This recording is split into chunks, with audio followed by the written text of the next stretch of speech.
who allegedly were unfairly targeted by the Biden administration. We'll discuss this and more of today's top headlines. I'm Ernie Manouse. And I'm guest host Maria Todd. It's Mental Health Awareness Month. We'll talk with UTHealth Houston Associate Professor and Psychiatrist Lokesh Shahani, who will discuss male mental health. Plus, we'll also take a closer look at the FDA's recent decision on flavored vape products with epidemiologist Dr. Stephen Kelder. And as always, we want to hear from you. Give us a call or give us a text live at 713-440-8870, or you can email us at talk@hellohouston.org. Hello Houston is made possible in part by founding sponsors John Bradshaw and Kathy Sanders, by Metro, and by gifts from listeners like you. Live from NPR News, I'm Lakshmi Singh.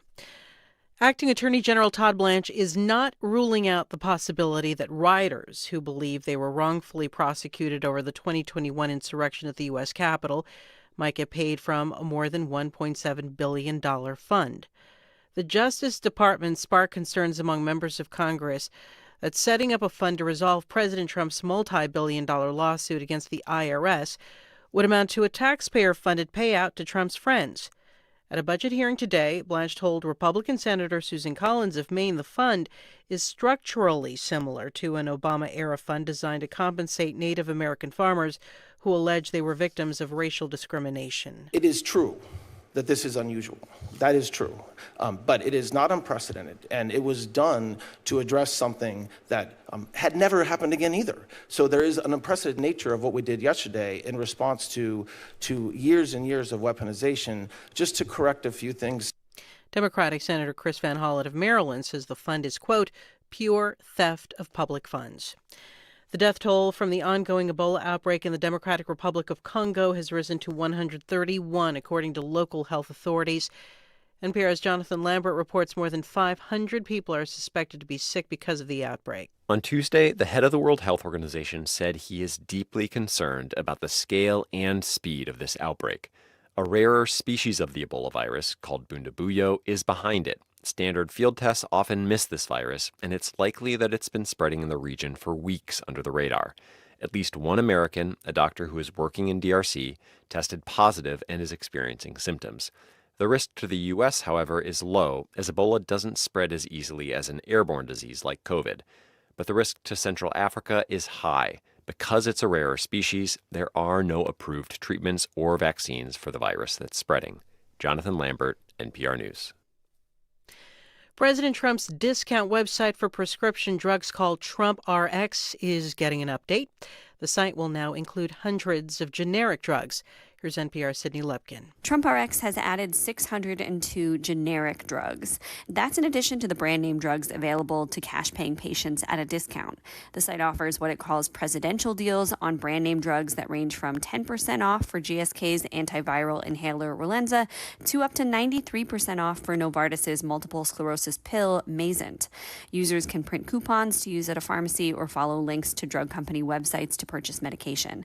TrumpRx also includes generic drugs at what it calls standard prices. It directs users toward discount sites like Amazon and Cost Plus Drugs. President Trump says more than 10 million people have visited TrumpRx.gov. Sydney Lepkin, NPR News. This is NPR. Live from News 88.7 in Houston, I'm Tom Perumian. A Galveston police officer is on what's called modified duty this morning after shooting and killing a suspect during a traffic stop on Monday. Police say the incident happened just before 4 o'clock in the afternoon on 55th Street. We don't know many details, including what led up to what happened. However, the Texas Rangers and the Galveston County District Attorney's Office are both leading the investigation. The majority of Houstonians' use of artificial intelligence tools amounts to about once a month. That's according to a recent survey from the University of Houston's Hobby School of Public Affairs. However, nearly two-thirds of Houstonians say they'd oppose a data center within a mile of their homes. Maria Perez Arguelles is the survey's lead researcher. I interpret this as people just being unclear about what's going to happen, but they know there's going to be an impact in the environment and that somebody should bear the cost. Texas could lead the nation in data centers by 2030. Taking a look at sports, the Astros lost to the Minnesota Twins 6-3, the final in that one. It was the second game since Jose Altuve went out with an injury. He has a left oblique strain that will cause him to miss several weeks. In the game yesterday, Houston pitcher Tatsuya Ime gave up 3 earned runs on 5 hits. He once again did not make it out of the 5th inning of play. The Astros will take on the Twins again tonight, first pitch set for 6:40. Taking a check of your weather. Keep that umbrella handy. Partly sunny today with a break in the rain. We'll see a high around 88 degrees. Tonight, showers and thunderstorms expected, becoming mostly cloudy later on with a low around 76. Right now, clearing 78 degrees on the UH campus. Get more news and information. Go to HoustonPublicMedia.org. I'm Tom Perumian. News 88.7. Support for NPR comes from NPR stations. Other contributors include Made in Cookware. Made in Cookware is crafted by chefs for chefs and designed for restaurants and home kitchens around the world. Their cookware can be found at madeincookware.com. This is NPR.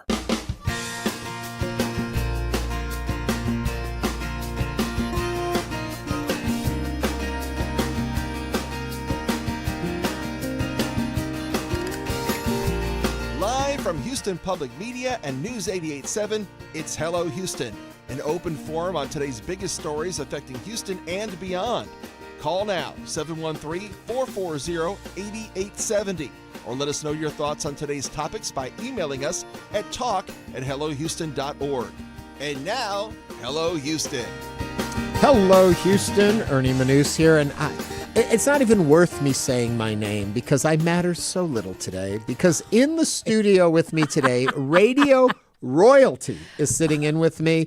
It is Maria Todd. Maria, it's so good to have you back on the radio. Thank you so much for inviting me. I'm really enjoying this. I'm enjoying the whole experience. I haven't even done the work yet. Yeah, well, then you may not enjoy it as much. But this part of it's always fun. We already have comments coming in from our followers over on YouTube who always have a very active chat. If you're not part of the YouTube chat, you're missing half the show over there. Alex Garza Photo writes in, fun to see Maria today. I haven't heard her voice since the days at 104 with Sam. Glad you have her on today on Hello Houston. I'm happy to be here. So folks who may not know or may have heard the name Maria Todd, like the legendary Maria Todd, take me back. How do they know you? Your parents probably know me. But I used to be a disc jockey. I did mornings at 104 KRBE for 13 years. Wow. And which was back in the 90s, was the big heyday. So, of course, it sounds like a million years ago, but it was a lot of fun. To some people, to me, it seems like yesterday. But also, you folks didn't just do a morning shift on the radio. You ruled morning radio in this market. Well, yeah, morning radio was a lot different. We went everywhere. We used to do shows from all over the place. And the guests, the guests. We had guests hang up on us. We hung up on some guests. It was a fun time. You never know what you were going to get. Okay, spill some of the tea. Tell me about a guest who we all love out there in the world of fame and fortune that you guys just could not stand. Okay, if there's anybody that's a big reader here, I love this story. Jackie Collins, who wrote all the Hollywood Wives and all those books. Joan Collins' sister? Yes. She was on once, and Sam asked her in the interview, well, how much money did you make off that last book? And she literally said, really? How big is your blank? Yeah, that's what she said. Classy lady. And let me tell you something. This stopped traffic. Yeah. Nobody had anything to say after that. We're just going to move right on. Well, we have a great group of folks out there that only say kind things and good. And our guests are always kind and wonderful. And we have great guests on today's show. We're going to be talking about a lot of important things. But what's most important, we're so happy to have you with us. You're so kind. We've also been friends for 1,000 years. Yes, we have. And we have been through the highs and the lows of this business and done some fun projects together. So I'm happy we get to play in radio today. Yes, and I plan to make it as fun as possible. Okay, well so then, watch out. Get ready. Get ready to hang up on her, Jim. If she should say something, we should be ready there. Coming up on the show, we are going to be talking about men's mental health. Oftentimes we think because of the male macho persona that people forget that there are also mental and emotional problems that men face. So Absolutely. We're going to be talking about that and how the concept of masculinity masks where we should be looking for help. You know? Because you guys don't get to cry. You don't have friends that are really close that you can talk to. You know what makes me cry? What? Reality shows, like the challenge reality shows, not like the Housewives and all that stuff, but when somebody who accomplishes something that they didn't know they could accomplish, or that they find this power within them to go that extra step, and they're like, I was able to do it. I tear up like a baby. I can't even talk when people are watching it with me, and then they're like, Ernie, are you crying? And I'll be like, no. I'm very happy for them. You sound like me watching dog movies. I have to say, oh no, there's something in my eye. I don't go in the kitchen and see if there's a pot boiling. Yeah. I have a problem, and I don't know when it started, but we used to tape this show, interviews. Now we've brought it back here as a segment on our show and as a podcast and video stream. But when I would sit down and do interviews, they're a half hour straight interview with our celebrity guest or whatever. Right. And when I try not to read notes or anything, so I'm looking at my guest, and oftentimes the corner of my eye will start to tear up. And so they'll be saying something, I'll notice, and I'll go to wipe away a little tear in the corner of my eye. I think it's because I'm just not blinking. I'm paying so close. And everyone always thinks I'm crying at their answers. And it's like, no, it's just my eye got a little watery, and it just... Anyway. Look, Barbara, you're supposed to make the guest cry, not you cry. That's a Barbara Walters reference. Some of you don't know who she is. Look it up. Oh, I have a picture of Walter Cronkite in my office with a letter from Walter Cronkite, and so many people come in and don't know who he is anymore. Oh, and I came in and was like, oh, my God, you have a letter from Walter Cronkite? We're also going to talk with another organization that we've had on the show before, the Book Cycle. They do a wonderful service of making sure that books are free and available to all. Well, they have been so successful that they've got a big announcement they're coming on the show to talk about today, so we're looking forward to seeing that. Quickly, a couple other things. Flavored vapes. Been some new legislation on that. And the actor from La Bamba and the Mission Impossible films a little more recently, and Ozark and a whole bunch of stuff. Esai Morales is going to be with us today. He plays a great villain. Oh, yeah, and we talk about that, how he gets there. But you know what I always say? Oh, and also, just a really side note, we are keeping an eye on what's going on with President Trump. He is supposed to make an announcement of an endorsement for the Republican Texas Senate runoff in just the next 30 minutes or so. So we're going to be following that. We'll bring it to you when that happens, and we'll be talking about it. But now what really is cool is we're always talking about elections here, and we have so many of them. There is a runoff going on right now. Early voting has begun, and it's for a lot of important seats. Yesterday, Anise Parker called in to say she had just voted and wanted to encourage people to get out there and vote. Today, we have Dr. Letitia Plummer on the line, who's also a candidate running in this runoff. Dr. Plummer, welcome to the program. Thank you so much for having me. I always love being on Hello Houston. Well, we always love having you. The important thing, though, right now that I hope you will encourage people to do is realize the importance and significance of getting out there and voting. Absolutely. And oftentimes runoffs they tank in terms of people coming out to vote. So really encouraging people to get out and vote. We're voting for the Harris County judge race. Many people do not realize that Lena Hidalgo did not run for re-election, so it is an open seat, and we're in a primary on both sides. And so, yes, we definitely want to encourage folks to get out there and vote and make sure their voices are heard. It's a really important position. There's also Texas 18 is up. There's a whole bunch of races, and these are really significant, and especially in a community that leans heavily toward one party. The primary elections are almost as important, if not as important, as the actual election day itself.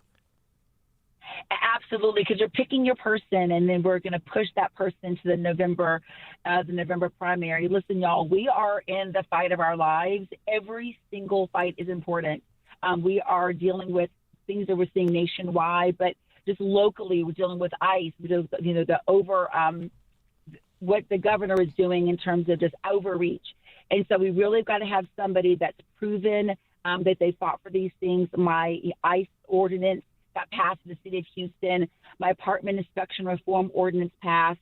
I did not support the HIC takeover. You're seeing what's happening with the 12 schools that are closing down, and now some of them converting into AI schools. And so we need a future workforce. Our education system is failing right now.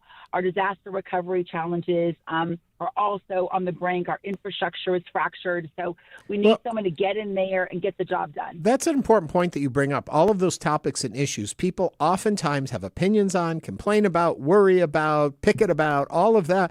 This is the point where you can let your voice be heard. This is where you can make change in policy and direction. And so, but you can't do it unless you get out and vote. Yeah, absolutely. Absolutely. Well, we were looking at the special election for District C that had an election over the weekend, was their election day on Saturday, and that if my numbers are right, there are about 160,000 registered voters in District C, and less than 10,000 voted for their representation in City Council. Yes, and that is the highest voting. If you're running for city council, you got to win C. That's like our kind of our our saying, because those are engaged voters, and look how low that voter turnout is. And so and people are tired of voting, y'all. I mean, they're just tired of going back and forth, especially that CD18. I mean, they voted so many times, but we just got to keep on going, keep on pressing, and making sure that we can hold all the hard things that we've worked for just across the nation and just our rights in general. And these votes are really going to count. And to remind people, so early voting is on right now, but it's shorter than most of our early votings. It's going on. It started yesterday and it only goes till Friday, if I'm not mistaken, because we don't have it on the weekend. Then we do have a holiday on Monday, and then Tuesday is the actual election day. So it's a tight schedule, so people need to know. Yes, and whenever it rains, people get discouraged, and I think we're supposed to have some really bad weather the next couple of days, and so then you only have your Thursday and Friday, and then people are ready for Memorial Day. So yes, it is. We just want people to have a plan. Typically, when you put something on your calendar, you typically do it, or you add it to your list of things to do. So just make sure voting is on there. There are multiple voting locations that are open and accessible. You can vote anywhere in the county. And so we're definitely, asking people, please, please, please get out and vote. And my name is Letitia Plummer, and I'm on your Democratic ballot for the runoff for Harris County Judge. I'll tell you this, in our chat group, it says vote and then celebrate with tacos, Taco Tuesday. That's a great thing. Reward yourself with a taco. That's a good idea. Yeah. The beauty of early voting is the fact that it's quick and it's easy. And unfortunately, there's so few people out there you can get in and get out quickly. Dr. Plummer, thank you so much for joining us and encouraging people to do this. Absolutely. Thanks for having me. Thank you. Remember, you can find your sample ballot. Just go to harrisvotes.com. You can see all the races that you are eligible to vote in, but the important thing is to get out there and vote.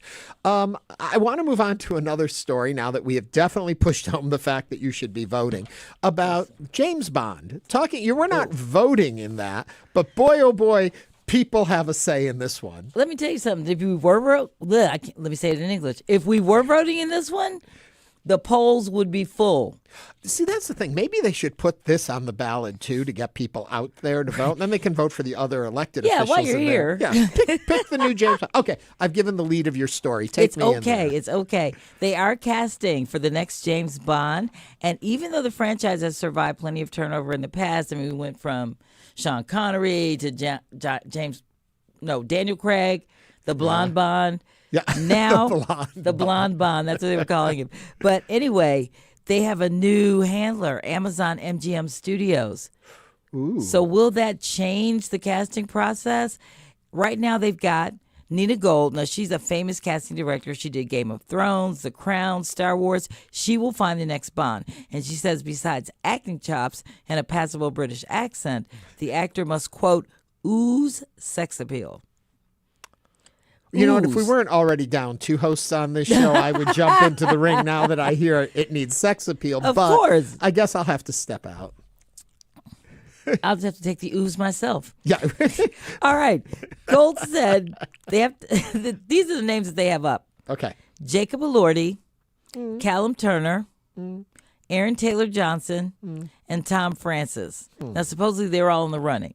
Okay. But I'm like, I just don't see any of them as Bond. Is it the fact that we have gotten older and we look at these folks, at least for me, and I think children? Well, that's I want part of my the thing. James Bond to be He has to have some gravitas. sophisticated. Yes, he needs to be a little older, maybe have some whiskers or something. He needs to be old enough to shave, for God's sake. But I'm wondering, when Sean Connery started, we have this image of a much older man. But how old was he when he was the first James Bond? Or how about, who was it that came in after him? Why is that name? Roger Moore. Roger Moore. How young was he when he actually was Bond? These guys might be right in the same bracket. It's just they seem so They much seem younger. a lot. Maybe it's the clothes, because those guys had suits and stuff. They seemed older, so I don't know. Do you have a choice? Do you have somebody you think would be great as the next James Bond, or do you like some of the names that Maria just mentioned to you? 713-440-8870. If I look at the list that you just read, and then I went back and I looked at each one again with my eye on, are you James Bond material? I would go with Tom Francis. I saw him on Broadway in Sunset Boulevard. Okay. Wonderful performer. He is British, so he's got the accent down. He has a little more substance to him, meaning he fills a frame. Okay. He doesn't look too teeny boppery, fashion model-y. He looks solid. I mean, I know this has to be somebody that appeals to women, obviously. Yeah.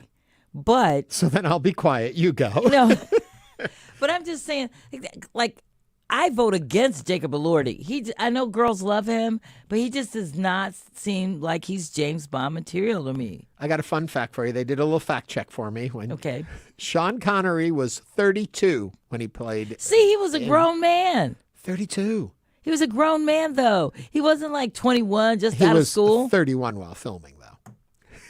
Oh, really? Oh, okay. That's going to be the thing? Yeah. I don't know. I when I look at the landscape, I just don't know who's right.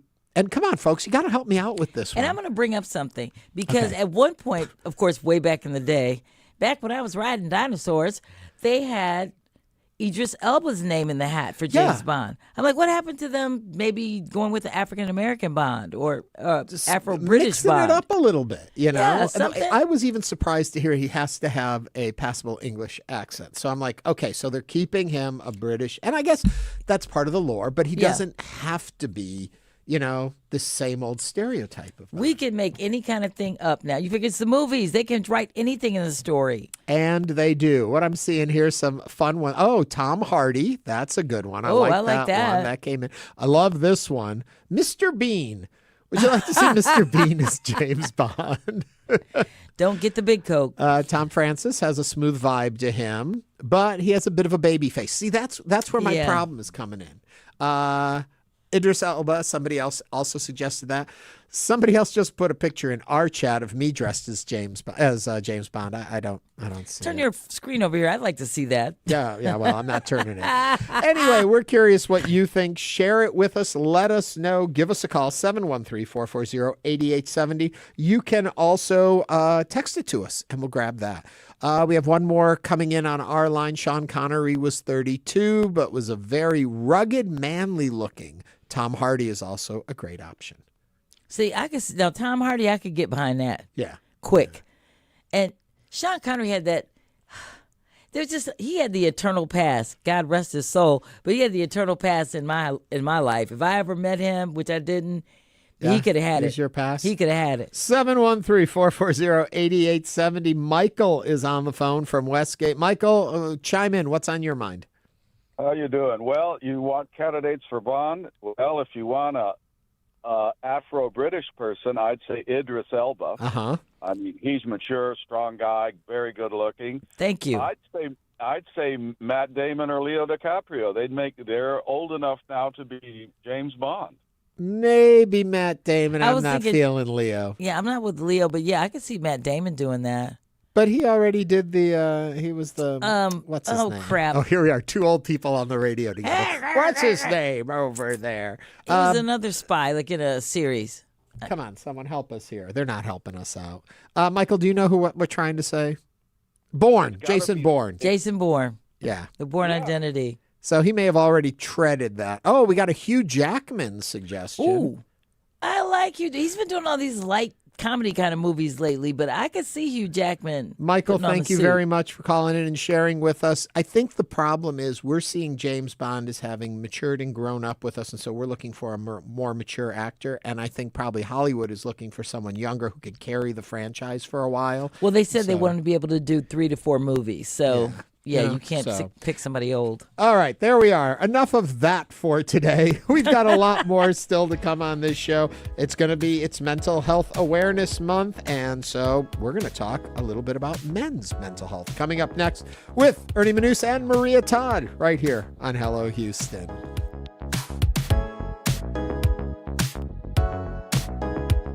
Meet Tio Choco. We just took his keys for the day and gave him a Ride Metro fare card. This is his story. Visit ridemetro.org/Choco to find out where is Choco. Their kids. Animal moms and dads and what science knows about love in non-human creatures. That's next time on Think. You can hear Think tonight at 11 on News 88.7. Why do some of us feel so tired and other people seem to have endless energy? What we've discovered in the last few years is that different people have very different kinds of mitochondria. And some people's mitochondria seem to be quite a bit better at flowing energy. Living in the age of exhaustion and how to feel better. That's next time on the TED Radio Hour from NPR. You can listen to the TED Radio Hour tonight at 10. Houston Matters is your essential daily guide to the people, places, issues, and ideas that define Greater Houston. These counties have been growing a lot. I think what has been holding us back is the fact that for 2 legislative sessions, schools didn't really get an increase in funding. If the storm surge comes up the ship channel, that's a nightmare. There's an acceptance at cons that you don't get elsewhere. No judgment, and it's beautiful. I'm Craig Cohen. Join us for the next Houston Matters, weekday mornings at 9 here on News 88.7. Support for Houston Public Media comes from United Way of Greater Houston, uniting donors, volunteers, and community partners to help our neighbors struggling to make ends meet land on their feet and stay there. Information at unitedwayhouston.org. Support comes from the Houston Symphony, presenting its season finale this weekend with Mahler's Ninth Symphony. Music director Uri Valchua leads more than 100 musicians in one of Mahler's most remarkable symphonies at Jones Hall. Tickets at houstonsymphony.org.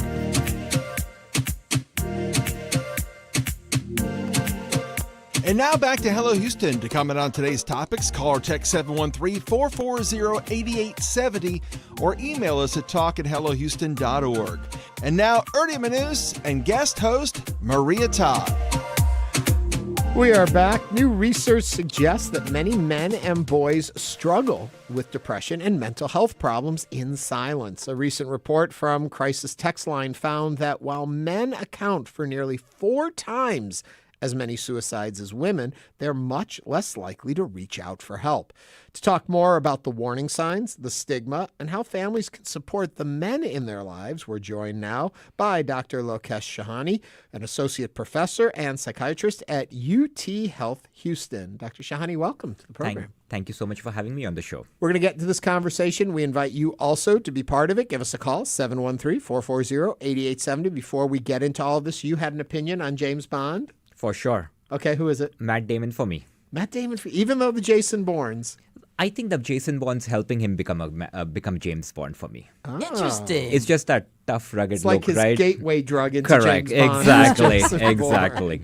Well, we'll move back into a more serious topic, and that is when we talk about mental health. And correct me if I'm wrong, and I don't mean to stereotype anything, but people have this concept of men and masculinity. As much as we have advanced the society and open and accepting, that still lives within the male community. And the idea that you have to be strong, and to be strong means you don't reach out for help, you don't look for help.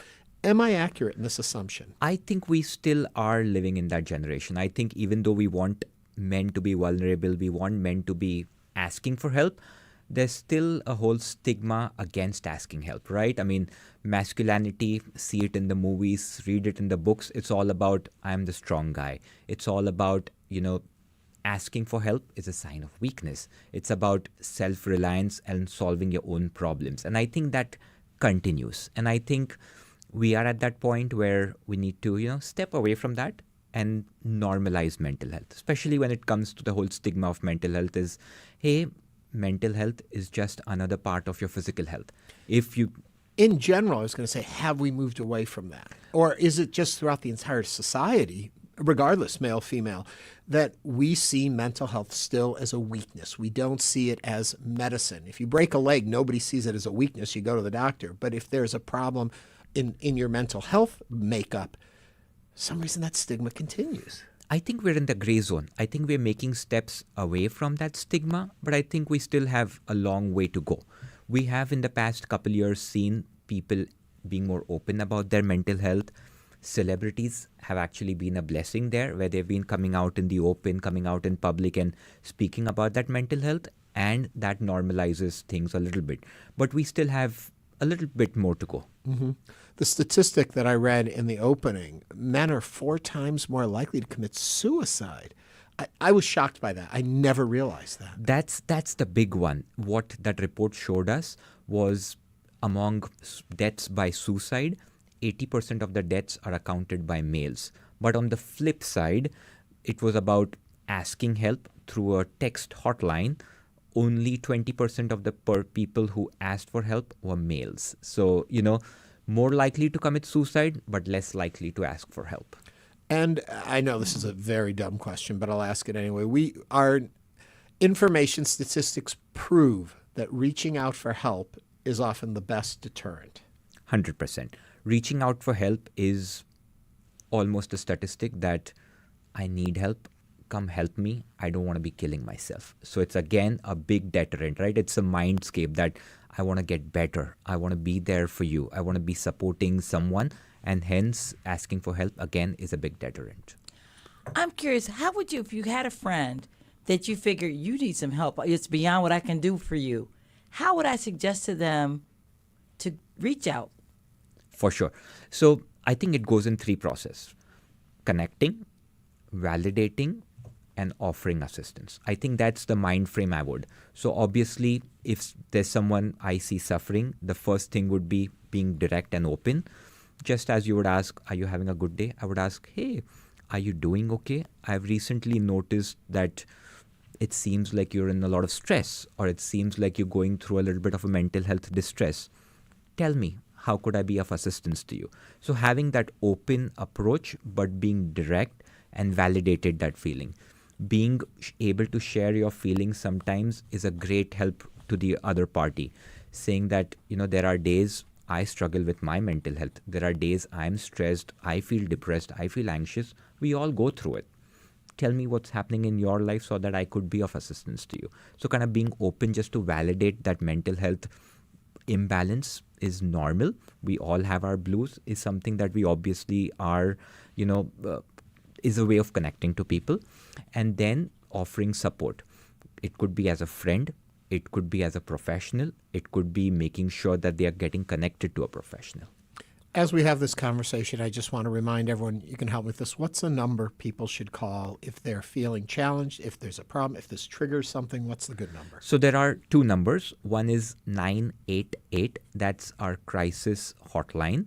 You can call 988 or text 988, and there will be a counselor on the other side who will be able to assist you through the process.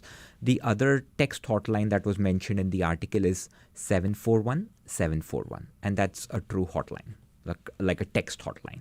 Is there a call to talk to people? Is that the 988? 988. Okay. Speaking of phone calls, our number here is 713-440-8870. Rem is on the line from Southwest Houston. Rem, am I saying your name right? How about my headphones? Hi, yes, it's Reem. Reem. Okay. What's on your mind, Reem? Hi. So I actually recently, this topic really spoke to me because my father, he's gotten older, and he was told to take testosterone because he had low testosterone, which happens when you get old as a man. And then he actually got off of it, and that caused him to have suicidal tendencies, and he had to go to the psych hospital for that. And I thought that was really interesting that, men's hormones can also cause mental health issues as they get older, and that testosterone plays a part in that. Reem, that's a fabulous point. Thank you for sharing that and pointing out that men have hormones too. Thank you for that. And Reem, thank you for sharing that with us. Men biologically are actually more prone to depression to actually suicidal tendencies. And just as you mentioned, hormonal imbalance, especially low testosterone, is a big precursor of depression in older patients. She brings up also another interesting point, and I'd love for you to talk about this. When we get on different medications and things like that and coming off them, we don't always pay attention to the removal, or if you're on testosterone and you stop, the shifts they can have in your system. I'll just, broaden that a little bit up. So we always think depression or mental health being just focused in your brain, but it's not that. It's your entire body contributing to your mental health. There are a variety of medical conditions, medicines that predispose you to depression. For example, diabetes, high blood pressure, coronary artery disease, all have impact on your small brain vessels supplying blood to your brain, which could actually be a risk factor for you developing depression as you grow up. Medicines such as pain medications, testosterone, as our audience mentioned here, are actually linked to, being off them. Withdrawal symptoms can actually be a precursor for depression. So exactly, a great point there. It's funny when you say the blood vessels, the blood flow to the brain. As soon as you say that, I think a bunch of people are like, oh, then you can get help for that. Me saying, I don't know how to handle this, I feel depressed, you don't go for help for it. But if you can tie it to a physical thing, suddenly there's a switch where we say, oh, well, then that's okay. The big thing about psychiatry in general, or mental health in general, over the past 2 decades that we've realized is there's a lot of biological correlation to our mental health. Previously, we all thought that everything that happens in our brain has to do with our emotions, things that happen around us. But for the past 2 decades, we've realized there's things inside our body. It's just a medical process that predisposes you to a biological psychiatric illness. I just learned so much stuff in the last segment from what you said to that caller. I had no idea that the things were connected, that your physical health is connected to your mental health. Not that way, like, oh, I stopped taking a prescription, because God knows there's a laundry list of things with prescriptions that can be side effects, but you never think that, oh, because I stopped taking this, now I'm depressed. You just think it's you. There's something wrong with you. So an interesting field is something called as medical psychiatry. It's a bidirectional field where I say that there's a lot of biological causes in our body which predispose you to psychiatric illness. But if you flip it, there's a lot of our psychiatric illness which lead to us not managing our biological medical causes. For example, if I'm a diabetic, I'm taking good care of myself. However, if I develop depression, I just lose the interest of taking care of my diabetes. My depression is peaking, and so are my blood sugars, because I'm just not worried about them anymore. So there's a bidirectional correlation which we often address in a primary care clinic. I'm still stuck on the physical manifestations that lead to psychiatric concerns. And I think it would be so much easier to promote this way if people understood that more. You think to yourself, okay, blocked blood vessels going into your heart, you have heart disease. No one thinks you're a failure because your heart isn't working right. We see the blood flow is what's causing it. To illustrate and to publicize the fact that a flow of blood up in the small blood vessels in the brain is a physical thing that may make you behave differently, maybe that pulls away some of the stigma of they got problems, too, there's a medical condition. Exactly. And, I always tell people, if, just as you mentioned, if you broke a foot, you have a bad headache, you have dental pain, you will end up going to a primary doctor or dentist. Depression is, again, a medical manifestation of something happening in your brain. Addressing it, speaking with a professional, be it a counselor or a psychiatrist, is something that we should normalize. 713-440-8870 is the number here. On the line now is John from Spring. John, what's on your mind? Good afternoon. Thanks for having me on. And your doctor really is spot on. I'm one who suffers from MDD, which is a major depressive disorder. Mm-hmm. And it took me a while to get diagnosed in my late 40s. But once I got diagnosed, and after about a year of getting on, let's say, a psychiatrist, a cocktail, because there's a couple of meds that I do take, I saw the difference in me, and it is so important to take your meds, to stay on your meds. I am also type 1 diabetic. I also have heart issues. I have a pancreas that don't work. I suffer from chronic pain. These are all things that contributed to my depression. But originally it was a chemical imbalance. Probably happened way back when I was about 12 or 13. I kind of realized the incidents, the triggers, but, I'm not going to go there. But your doctor is spot on. It's all about, confronting it. Now, on the other half, good diet, rest, medication, your body really needs this. Sometimes it doesn't take much to trigger that imbalance, in the wrong direction. There are all kinds of tools, breathing exercises. It's all helpful. And what also helps me a lot is my spirituality. Mm-hmm. It gives me something to go to when I'm really getting down, and I never really feel alone. And that's the hard thing to get over, that isolation. That just feeds it. And sometimes it's a pit that's incredibly hard to climb out of. But, it's just like drug abuse. You got to admit you have the problem at first, or something is going on. Sometimes it takes other people to point that out to you. Sometimes you realize the change in yourself. Well, John, I'm proud of you for realizing what you needed and getting the help that you need, and I thank you for sharing with us. And keep fighting the strong fight there, and we're proud of you. Doctor, your reaction to John. John, thank you for being so open and sharing your story with us and the audience that's listening to us. You mentioned 3 good points that I want to speak about. First, you spoke about childhood experiences / trauma. We know trauma changes the way we react. Trauma actually has been shown in multiple research papers to influence brain development. People who have trauma have a little bit of neurological changes, to make things simple, that actually predispose them to a psychiatric illness in the future. So trauma does impact us biologically. The second thing John mentioned, which is very important, is loneliness, especially among male. The past 5 years, especially after COVID, our social circles have actually changed a lot. The way we interact with people has changed. Social media has come in a big way in the past 5 to 10 years that have actually changed.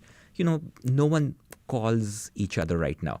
We are all busy texting or sending each other a message, and the whole social connection is actually on a decline. Males, not generalizing, but actually do worse with regards to maintaining relationship as females. We know that. And that actually has a big way.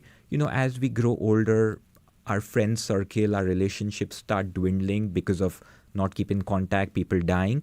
And loneliness, especially in older males, is actually a big risk factor for depression. So being connected to your loved ones, developing a social circle around you is actually a protective factor.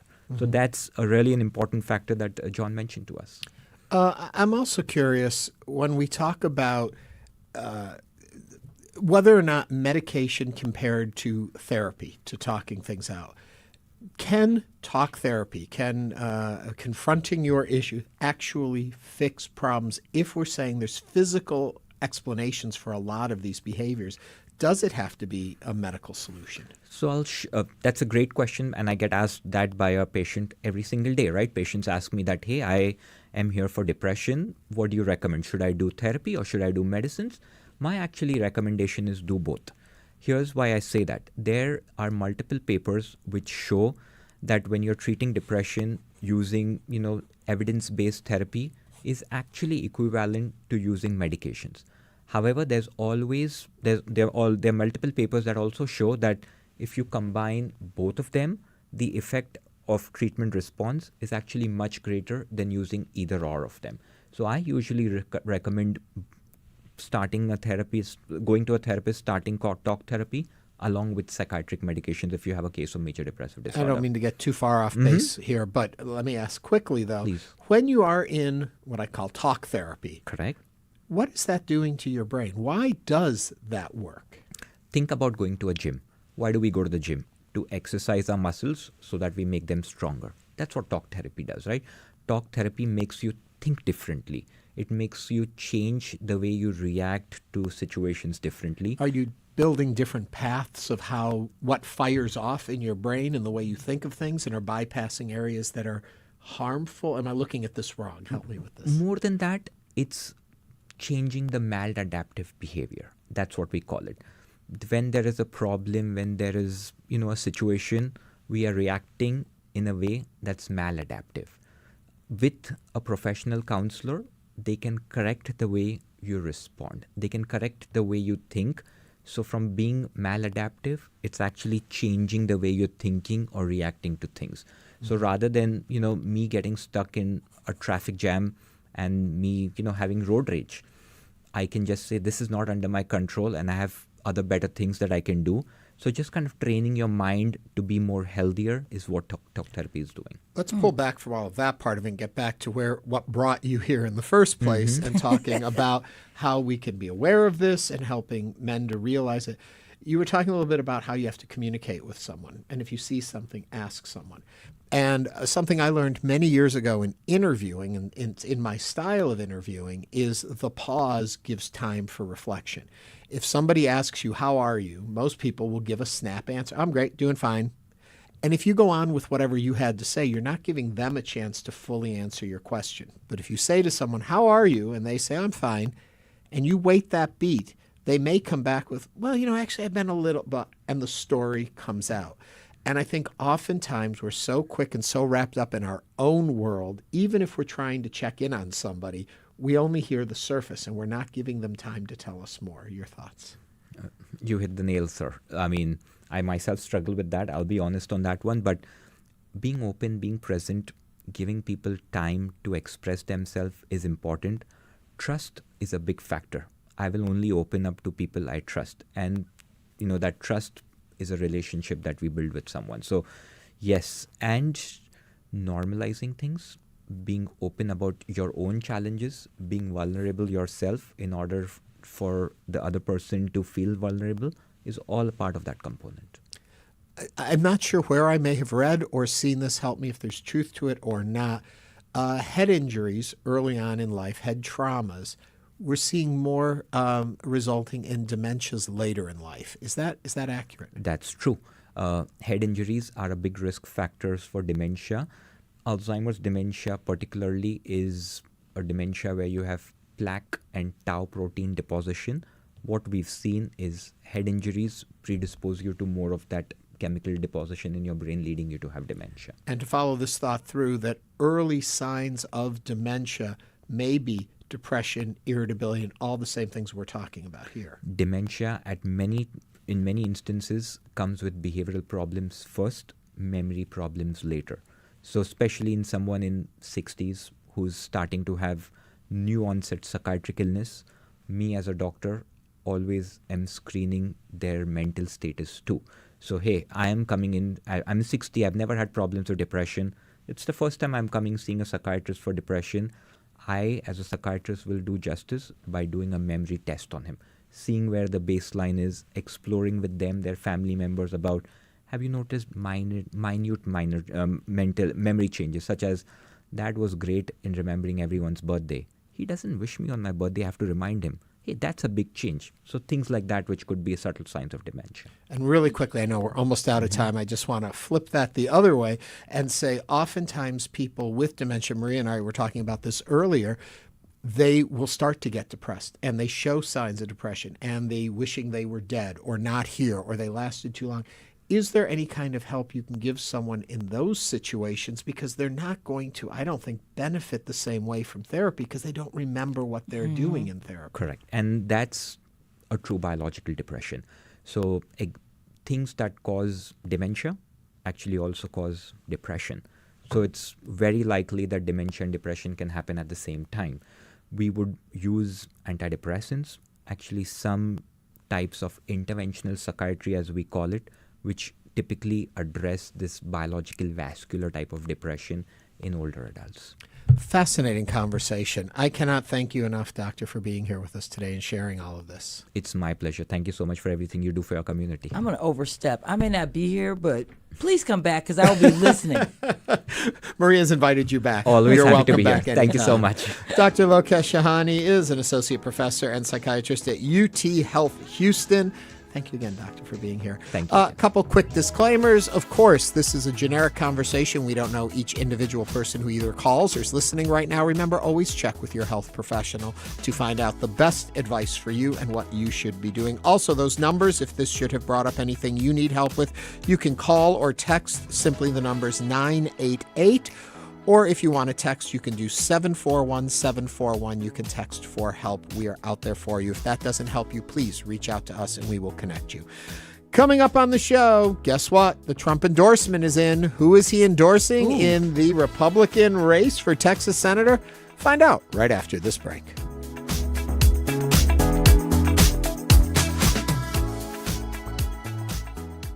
Meet Damola, songwriter, world-class violinist, and award-winning multi-genre artist. We just took his keys for the day and gave him a Ride Metro fare card. Visit ridemetro.org/Damola to learn more about his ride. Tree canopy as economic indicator next time on Marketplace. You can listen to Marketplace, that's coming up later at 6:30 on News 88.7. We know you value Houston Public Media. That's why you're listening right now. Take the next steps and become a new member of the station you rely on. Every gift makes a difference, and what matters most right now is supporting the station that brings you the news and information you rely on. It only takes a few minutes to make a big difference. Join as a new member today at houstonpublicmedia.org/donate or call 888-909-0887. I'm Scott Tong. Comedian Ben Palmer has gone viral by posing as a tip line operator for people to report their neighbors to ICE. So we're looking to deport the parents and leave the child. Right. Like I said, I don't know if they're here illegally. I just think it's odd, you know. The Endless Thread team talks to him next time Here and Now.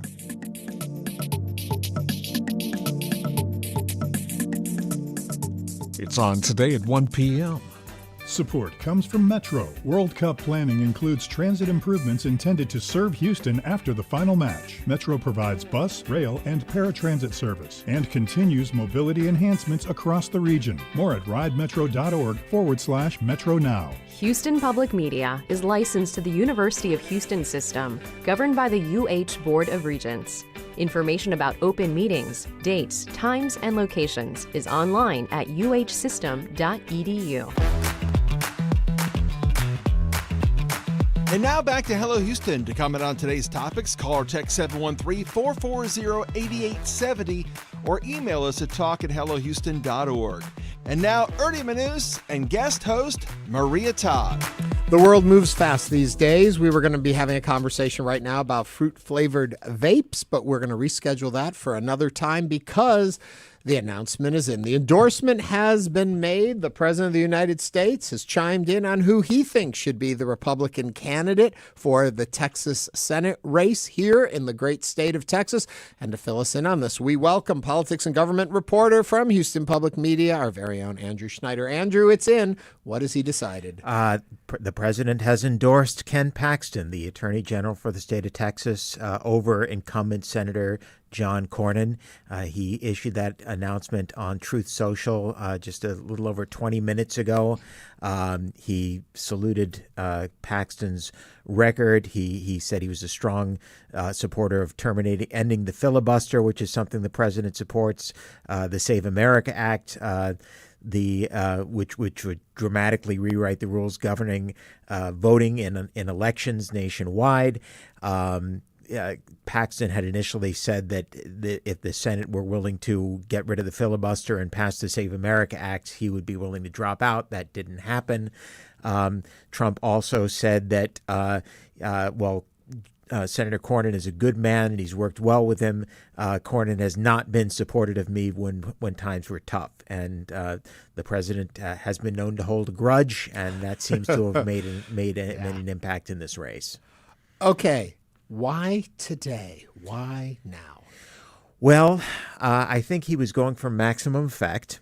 I think he was also judging the potential impact that he's had in recent elections, most notably over the last few days, the primary election in Louisiana, where his endorsement against sitting Senator Cassidy led to Cassidy's defeat. Cassidy was another person who's come down in the Republican Party against the president at key moments, and he likes to be able to back a winner. And the president can read a poll as well as anyone else. He's seen that while the race in Texas has been close, Ken Paxton has been in the lead, and he wanted to, I think, get in on this while it was still possible to claim that he had a role in making Ken Paxton the next nominee. What does Cornyn do over the next couple days? Cornyn has a difficult decision to make. I mean, he has been fighting a very intense campaign for the last year plus since Ken Paxton got into the race. Trump has made the argument repeatedly over the past couple months that if and when he makes an endorsement, the person that he doesn't endorse should drop out. It's not likely that Cornyn will do that. It's still possible that he could eke out a win, although this makes it much more difficult for him to do so. The question really becomes what the tenor of the last week is going to be. Are we going to see the same flood of negative ads that we've seen on both sides, particularly over the past month? Or are both candidates likely to make a decision that it's time to try and rein this in because of the good of the party? We need to make sure that whoever the party endorses will be able to unite Republican voters behind the Democratic nominee, James Tallarico, in the fall. Trump holding off so long allowed these two candidates to tear at each other for a while. Could the damage have been done now that then opens a path for Tallarico in the fall? Or coming in at this point, it's enough time for damage repair and that whichever Republican comes out of this can come out stronger?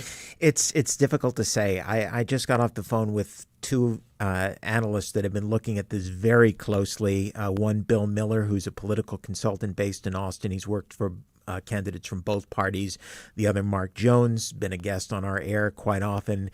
He's a political science fellow at the Baker Institute at Rice University. He's also been the co-author of a number of polls that the University of Houston's Hobby School has conducted. Miller's take is that there is still ample time to unite the party behind Paxton.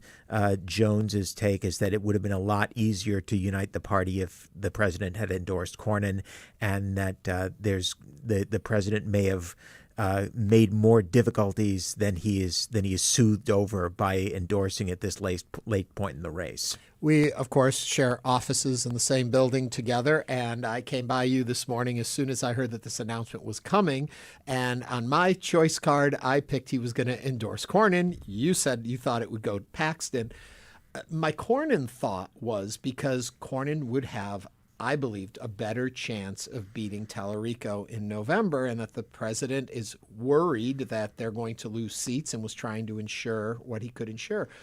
This tells me that's not how he's looking at it, and the president's thinking MAGA, MAGA, MAGA. Yes, I mean, this is one of the curious aspects of the race that has emerged so far, is that there was some earlier polling in the process, and it's which was the source of the poll is escaping me at the moment, but it was something to the effect of regardless of Trump's endorsement, the larger portion of Republican primary voters were inclined to endorse Paxton.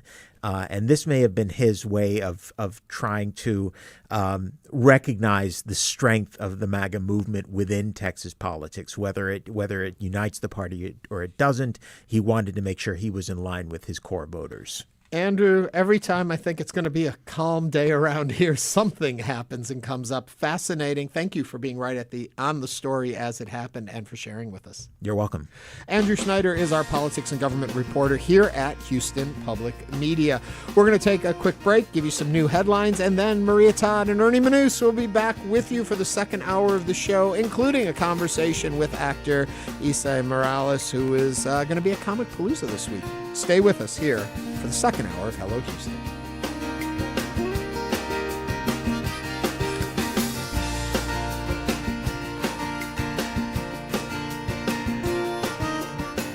Stay tuned. There's more Hello Houston on the way. For the latest in local news, subscribe to the Hello Houston daily newsletter at houstonpublicmedia.org. Hello Houston is a production of Houston Public Media. The opinions expressed by the guests of this program are solely their own and do not represent the views of management, staff, or underwriters of Houston Public Media. This is News 88.7.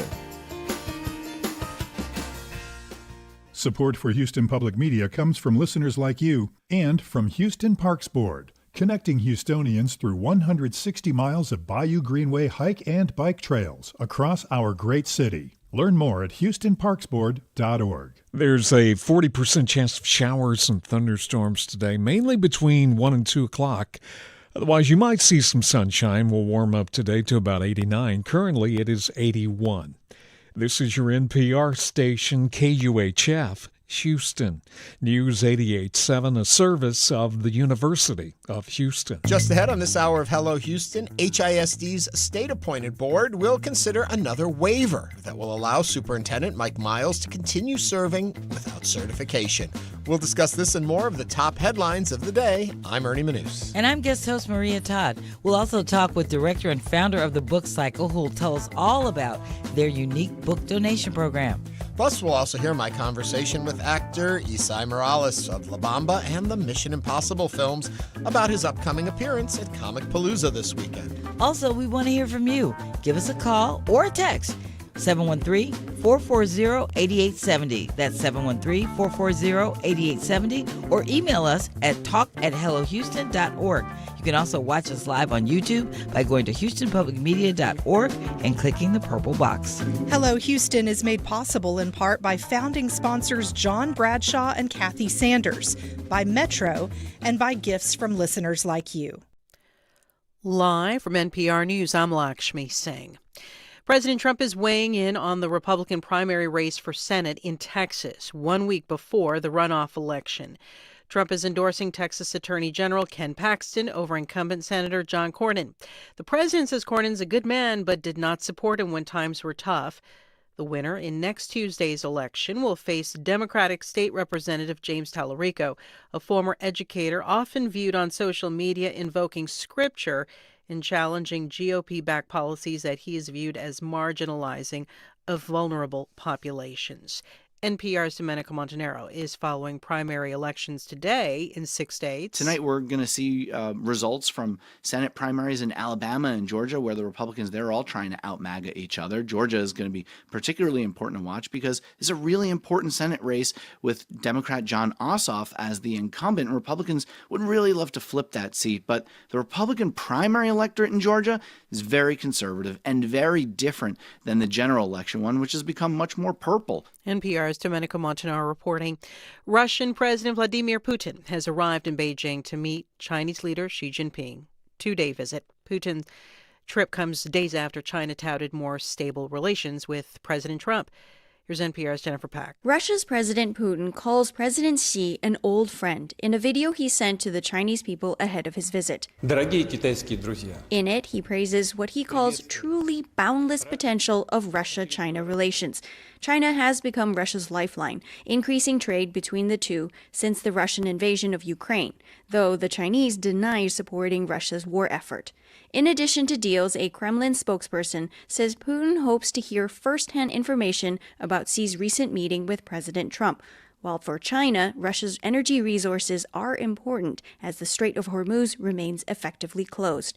Jennifer Pack, NPR News, Shanghai. A wildfire in rural southeast New Mexico that started when a medical flight crashed has burned nearly 25 square miles. NPR's Jeff Brady reports about 700 people are battling the fire north of the Capitan Mountains in the Lincoln National Forest. A small medical plane crashed in the rural area 75 miles west of Roswell last Thursday.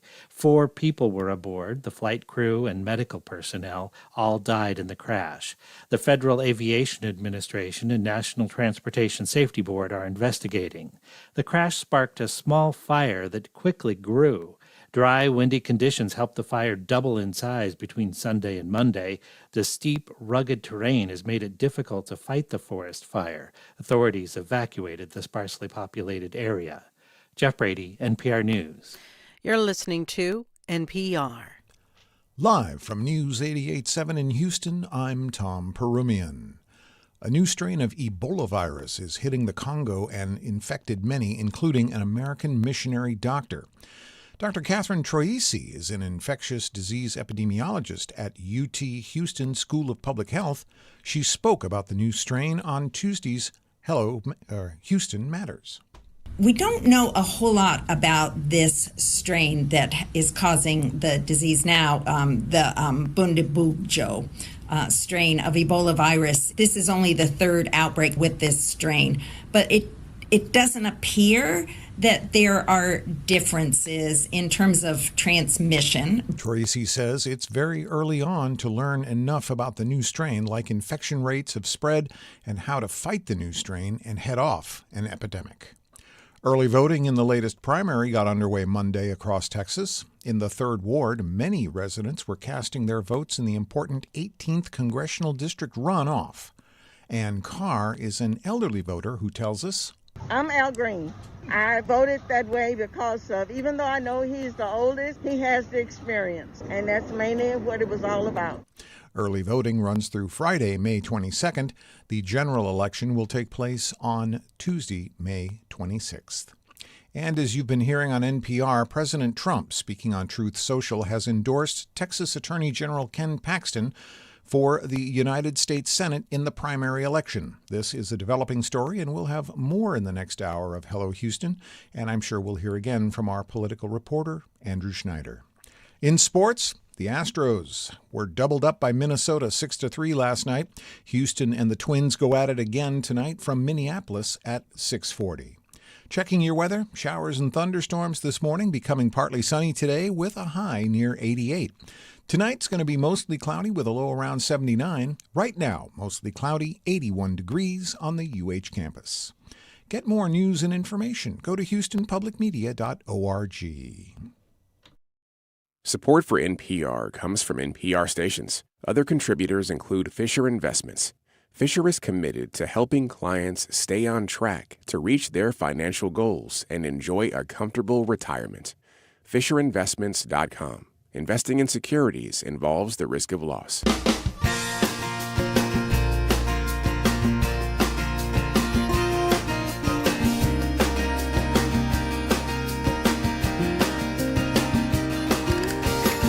Live from Houston Public Media and News 88.7, it's Hello Houston, an open forum on today's biggest stories affecting Houston and beyond. Call now, 713-440-8870, or let us know your thoughts on today's topics by emailing us at talk@hellohouston.org. And now, Hello Houston with Ernie Manouse. And it's not just Ernie Manouse. Also with me is radio royalty, as I keep calling you. I love Maria it. Todd is with me. How does it feel? You getting your legs, your Yeah. radio legs back? Yes, little by little. I have to stop myself from listening because things I find interesting and I just want to sit back and listen. It's like, wait a minute, you're supposed to talk too. We had a show years ago called Houston 8, and we would have, or not Houston 8, it was The Connection was the show, and we would have two people on either side of an issue, and one side was talking about the issue, and the other side was being very quiet. And so I went over to the person, I was like, and what would you have to say to this? And they said to me, oh, we're just listening. I'm like, well, if you're just going to listen, go home and listen. But if you're here, talk. Talking about listening to things, there's a lot going on in the world. And just as we were in the last segment of the show, we had found out that the president had made an endorsement in the Republican race for Texas senator. And so we talked with Andrew Schneider here on the show about the Trump endorsement. And right now we have Brandon Rottinghouse on the line with us. Brandon hosts our weekly political show called Party Politics, also as a podcast. Brandon, hello there. Hey, Ernie, how are you? I'm good. Was this on your bingo card for today? You know what? Anything Trump does is always going to come at an awkward and strange time. This is no different. But obviously the politics of they're pretty fast moving, so it's not surprising that he wanted to get this in under the wire and before a lot of early voting happened. Well, for having buried the lead here, why don't you tell us, what did he decide? The president is endorsing John Cornyn. This isn't the most surprising moment of the race, but it certainly solidifies Ken Paxton's MAGA bona fides he is looking for advantages when it's come to the most committed primary voters, and those are the people who tend to be the people who are in rural areas or people who are in suburban areas who are kind of part of that very strong network of conservative activists. So Paxton gets a bit of a bump here from the Trump endorsement, and to some degree, I think solidifies the likelihood that he's going to win this race. I asked Andrew in the last segment, and I'll ask you the same question. So what does Cornyn do now? Yeah, John Cornyn's number of options is pretty limited. I think he's going to spend some time chewing on his fingernails because this is just the point in a campaign where there isn't a lot that a campaign can do. They've already spent millions of dollars. They've already contacted hundreds of millions of voters in various times. So there's just a lot that's going on that makes it a challenge for him to really change the narrative too much. I think for Cornyn, this endorsement would have been somewhat helpful, but probably wouldn't change the overall dynamics, which are that really the cake has been baked. You had both candidates who had support among different wings of the Republican Party, and the likelihood is now that this is effectively going to give Paxton a big edge. Read the tea leaves. What's happening over at the Tallarico camp? I think the Tallarico camp is probably as excited about this as Paxton is. Obviously, you have a position here where, although Donald Trump is still popular in Texas, his numbers have declined. There are certain numbers of people who suggest that they think that he's not politically viable. They blame him for the economy. The support of the president when it comes to issues like immigration and border security are waning as top issues, and the economy is taking over. So there's just a lot of things, I think, that make Trump's endorsement here potentially problematic. So that's why the Tallarico camp is probably pretty happy about this. They've already put out a statement saying, you know, it didn't matter who wins the primary on that side. They're going to fight hard for it. But you have to think that internally they're really excited about the prospect of running against Ken Paxton. The other part of all of this is that I wonder, you know, the Trump endorsement is a fascinating thing to me right now. We're surprised to see how many of his endorsements have been winning primaries right now. When you hear in national polls how unpopular the president is, how his support is waning, but he keeps having this stronghold, and that may just be a primary thing, but do you see it moving into November? And when you're in what has been traditionally seen as a very strong red state like Texas, are you going to see a backlash to the president, or is this endorsement going to carry maybe Paxton all the way to Washington? I think that for any Republican running statewide, that the benefit of the doubt is sort of in their camp. They've got a turnout machine that has been very successful the last 20 years. They're going to raise a lot of money, although Paxton has been, I think, not raising as much as certainly John Cornyn and not as much as other Senate candidates who are in competitive races. So I think the Trump endorsement only really goes as far as the primary. Once the runoff is done, I think the bloom is off the rose. The problem for a lot of voters, as I said a moment ago, is that they're really not happy with where the economy is, and that means they're going to blame the incumbent, and that means Donald Trump's going to be in some trouble. And I think politically speaking, although Republicans are certainly cued to it, an increasingly sort of vanishing number of them are leaving the party as a result of that. Internal Republican polling and internal assessments have suggested that a lot of Republicans are sitting on their hands or even crossing the aisle and voting for Democrats. So there's a very good chance that if Paxton is tied to Donald Trump, then it could be a liability in a general election. I know we kind of already approached this, but I'm going to ask it slightly different. You're Cornyn right now, and you're looking at what happened.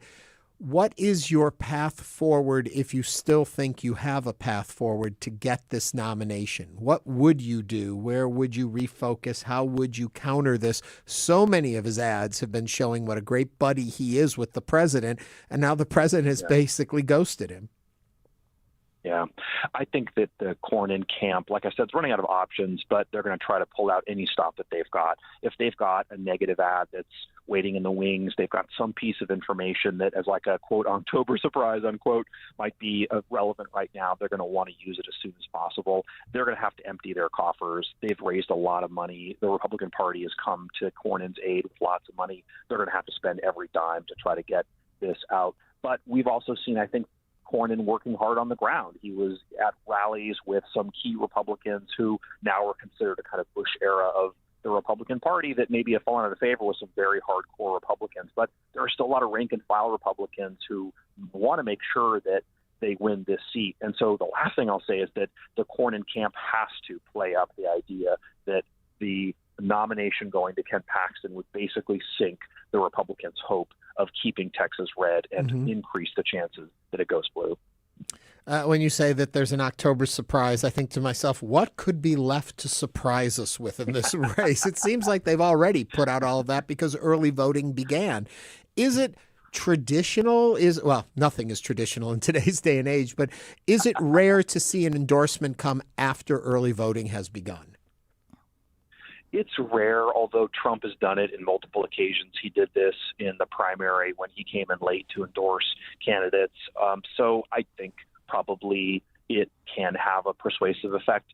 A lot of Republicans have moved away from voting early. They want to vote on election day, so that does help to collect some of those folks. I mean, it's also the case that, that there have been a lot of people who are very politically attentive to this race who are waiting for this endorsement. So now that it's come, I think it will give Paxton that boost. And honestly, too, I think the messaging from the Cornyn camp or from the Paxton camp has been that Paxton is the only reliable Trump ally in this race, that Cornyn is not sufficiently MAGA enough to be able to get the endorsement. This endorsement solidifies that messaging. Yeah. Brandon, I want to push this a little bit farther. For John Cornyn, if he doesn't win this race, is this the end of his political career? This is definitely the end of his political career as we know it, certainly in elected office. It's already been, honestly, written on the wall pretty clearly. The Bush era of Republicans has been falling out of favor for a long time. Their approach to politics has really been, at least for a decade, been something that the conservative activists and the more insurgent wing of the party has viewed to be not substantial enough in terms of taking on the opposition or even of kind of towing the party line when it comes to conservative politics. So in a way, John Cornyn's career was already on life support. I think this is going to be the end of it. Wow. Okay. Brandon Roundinghouse, thank you so much for joining us in this breaking news and for always covering what's going on in politics, on party politics, right here on Houston Public Media, on TVA, also as a podcast. Thank you so much for talking with us. Absolutely. Thanks, y'all. Thanks, Brandon. It is fascinating. Yes. You know? Just that, like, one little sentence can change somebody's life. Yeah, and I wonder, where does Cornyn go from here? Does he go into teaching? Does he, or are we too quickly writing him off? Is there still, as Brandon was just saying, is there an October surprise? Is there something he can do? Is there enough liberal Republicans that vote in primaries? And it's funny because we always thought of Cornyn as far conservative. Definitely. Until we saw how much further it could go, and then he became more centrist. Yeah, I don't know. I'm just politics confuses me because I just, 1 minute somebody's somewhere and then next thing you know, they're somewhere else. So you're like, I don't know. But I just thought, you've done everything I think you could do to cement yourself with the president and then to have him just Well, and it's funny ya. because Cornyn has a rather strong record of voting with the president. There were a few places where he didn't endorse it 100%, and that seems to be all you need to fall out of favor. What are your thoughts on the endorsement? Give us a call, 713-440-8870. The other part that Brandon brings up, which is interesting, is Cornyn has raised a lot of money. He's got a week.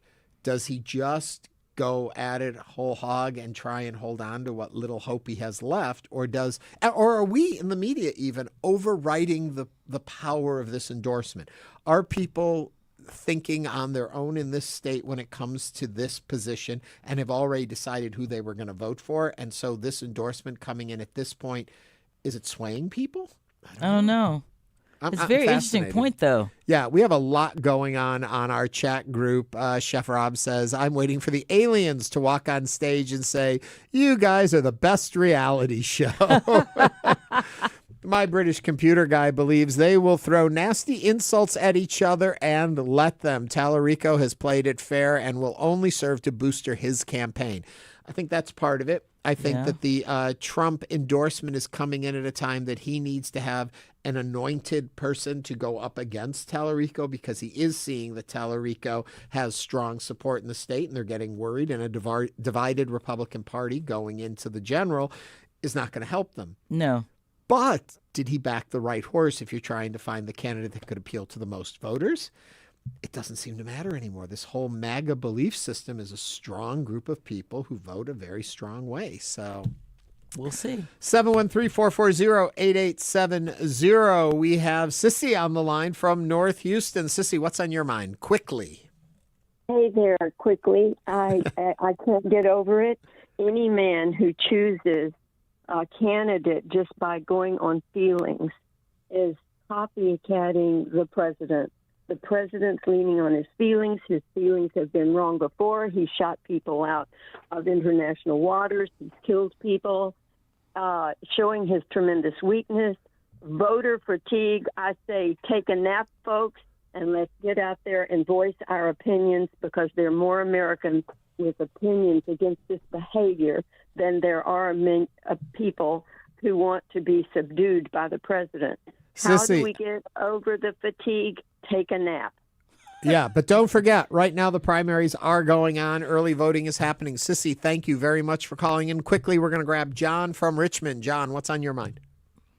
Hey, just a quick comment. Just wanted to get your thoughts. So I think given how unpopular Ken Paxton is, in my opinion, even amongst hardcore, reliable Republicans, I almost think this is a great opportunity for the Democrats. But other than James Talrico, I haven't really seen or heard much from the party. It's like there's a golden opportunity to even win some conservatives over and take a more center-right approach, and I'm just not seeing it. Is that what you see on your end? And also, I just think that this is actually a good thing, because if the Democrats want to weigh in, Ken Paxton is very unpopular. He has tremendous amount of baggage. I just don't see how he even wins. If he does, it's going to be on very thin margin. Well, I know it's surprising. A lot of us look at the flaws in Ken Paxton and the allegations against him and the moral corruption and all of this that the people talk about, and yet he's still polling pretty strongly within the Republican Party. So that's what's fascinating to me about this. So in today's day and age, I don't count anybody out. To go over to what the Democrats are doing right now, I think the Democrats are playing it smart. They are staying quiet right now and out of the fray because they already have their candidate and they've got their money, and he's been raising lots of money.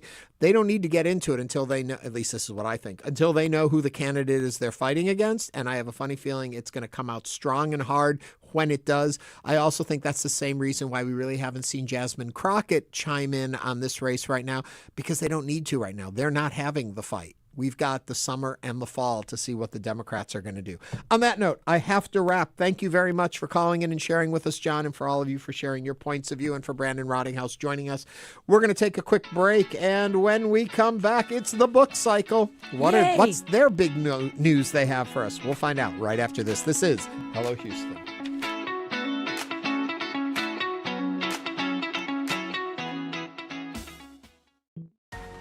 We know you value Houston Public Media. That's why you're watching right now. So take the next step and become a new member of the station you rely on. Every gift makes a difference. And what matters most right now is supporting the station that brings you the news and information you rely on. It only takes a minute to make a big difference. So join as a new member today at houstonpublicmedia.org/donate or call 800-364-8300.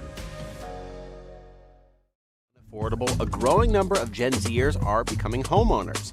And get this, half of them are single buyers. I'm the only one on the mortgage. I'm taking care of the mortgage, so it's in my hands to figure out the rest of homeowning. I'm Scott Detrow. We will discuss how Gen Z is pulling this off on All Things Considered from NPR News. It starts today at 3 o'clock. On the next Fresh Air, writer Jesmyn Ward on her new essay collection on grief, motherhood, and survival titled On Witness and Respair. Ward won the National Book Award twice for her novels Salvage the Bones and Sing Unburied Sing. She'll tell us about finding hope after losing her brother, her partner, and her grandmother. Join us. It's on tonight at 8 p.m. Support comes from Metro. World Cup planning includes transit improvements intended to serve Houston after the final match. Metro provides bus, rail, and paratransit service and continues mobility enhancements across the region. More at ridemetro.org/Metro Now. Support for Houston Public Media comes from listeners like you. And from CertaPro Painters, offering residential and commercial painting services, from color consultations to full project management. Estimates and more at CertaPro.com. And now back to Hello Houston. To comment on today's topics, call or text 713-440-8870 or email us at talk@hellohouston.org. And now Ernie Manouse and guest host Maria Todd. Hello, everyone. I am really happy about this next segment because I love to read. And we have with us the founder, the poobah, the head honcho, the lady in charge from the Book Cycle, which, if you haven't heard of the Book Cycle, they're a local group that keeps books in circulation by giving them away at no cost. So if not having money was keeping you from your favorite hobby, thank you. You're welcome. Now, people can donate books they no longer need, or they can stop at their location and find something new to read. It has also evolved into more than just a place where you can walk in and grab a book for free. It's also a space for the community to connect and share their love of reading. This was made for me. I know. I'm sorry. Let me finish the intro. But what was once a lovely little hole in the wall has grown beyond the walls that hold it. So what to do? Well, the lady with the answers is Sara Loperena. Yeah. I did it. Okay, Yeah. sorry. I'm patting myself on the back. Sara, welcome. Thank you for coming. Thank you so much. Thanks for having me back. I can't wait to hear about what's going on with the Book Cycle. Even before we get to what's going on. Yeah, absolutely. I'm worried some people don't know what it even is. Sure. Oh, okay. So, yeah, let's go even back further. Okay. Then we'll get to the good news. All right. Yeah, so we basically are just an organization. We're a 501c3 nonprofit. Our whole goal is to give the city a space where books that you have left over that you're not using, the resource can be taken somewhere that other people can find it for free, share the resource, share something that exists, don't have to buy something new, access reading and literacy with no cost, no expectations, no strings attached. You just come get books, you take them home, give them to someone else if you're finished with them. That's awesome. Because I'm a person that I love to read. I've loved to read since I was a kid. Yeah. And I don't throw away books. I feel like you can't throw away books. So I have tons of them stacked in my house. And now it's like, great, I can give them to somebody that's actually going to cherish them, that's going to love them like I did. Right. We hope people won't throw books away. And, we can't control what people do when they take books from our space. But the general vibe is basically like, hey, here's a resource. You can get something that someone else loved. And now I get to have a chance reading it. It's a really exciting kind of trade-off to see people excited about it that way. I love the Book Cycle. I go by there all the time. Yeah. I've been going for a while, and what's fascinating to me is how many more people I see in there now when I come. Yeah. I used to go, and I had pretty well free reign of the place, and I'd go around, look at the books, and pick out what I wanted to take and all that. And I'd always bring a box with me when I come in. Now I get in there and it's packed. There's a lot of people there. And it's so much more than just pulling a book. People are sitting in the chairs and they're reading, and there's life to the space. Yeah. But it's a pretty small space. It is, yes. Yeah. It's tight. So we have been looking for a long time to find a new space, a larger space, something that gives us a little bit more space to do things like have people gathered, congregating, sitting, reading, relaxing, turning it into what we really wanted, what I've always been envisioning, which was a true third space, free to be in, free to exist in, comfortable, welcoming for everyone. So the big news that we've just been working on right now is that we are in the middle of contract purchasing of a new property through the Book Cycle, thanks to generous public support and loans. And it will be a few minutes from where we are now, much bigger, spaces for the community, spaces for rent, for community members, anything we can do to build our space into the Book Cycle that I've always wanted it to be, that we've always envisioned, but also to build a space for more community events, membership, involvement, things like that. Now, I know we're not giving everything away. We're not saying location and all of that. I have seen images of the place that you are moving into. And what I can say is it gives you a much larger space for the books, a sizable space for sharing, storing, browsing, for people to be in. But additionally, there's more space to it, a wing that comes off of it that has lots of space for community groups to have residences and places to work and workshops and all of this. Book it clubs. truly is becoming. Absolutely. What did you say? I said book clubs. Yes. Yeah. It's truly growing into what would be a giant community resource and resource center. Right. The spaces that are part of the building that we're purchasing, there is, like you said, there's a lot of space for the book cycle and expanding what we offer specifically, but it also has a lot of spaces that we're excited to either rent at low rates to artists, to workers, whatever people need in the community, but also to offer spaces for, exactly, book clubs, tutoring sessions, whatever people need it for. We want to be able to provide that, and this space is so exciting because it gives us so many options for that. Also, to be able to do things that we've just started doing recently, like hosting community events, poetry readings, open mic nights, music, to have a larger space to support that within the books, right? So it's fun. We're surrounded by books, but we're still having community members come and do events and having people gather, having the community gather. We're very excited about what we're offering with this new space. It builds a different relationship with reading when it becomes a community gathering spot surrounded by books. The books then are your friends. You feel comfortable around them. And I say that not in a mocking way. There are families, there are places where I grew up surrounded with books. A lot of people don't. And so then that relationship with it, and I hate to even put this, it becomes intimidating. What do I read? What? And then the cost of books. If it's a bestseller, you look at the price on that and you're like, I can't afford that. And not everyone goes to the library. Right. And this is a way to have something, to hold it, to feel ownership of it. As a child, I remember I got a Winnie the Pooh book in 3rd grade, and it was in some kind of book fair or something, and I got to take the book. And what fascinated me about it was the cover of the book had almost like a texture to it. Oh, yeah. And I carried it around with me. I hadn't even broken the spine to read it, but just to have a book, and it was my book, and I picked it out, and I had it. And it wasn't like a library book that was just on loan to me. It was my book. You give this opportunity to children and adults even who have never had that chance.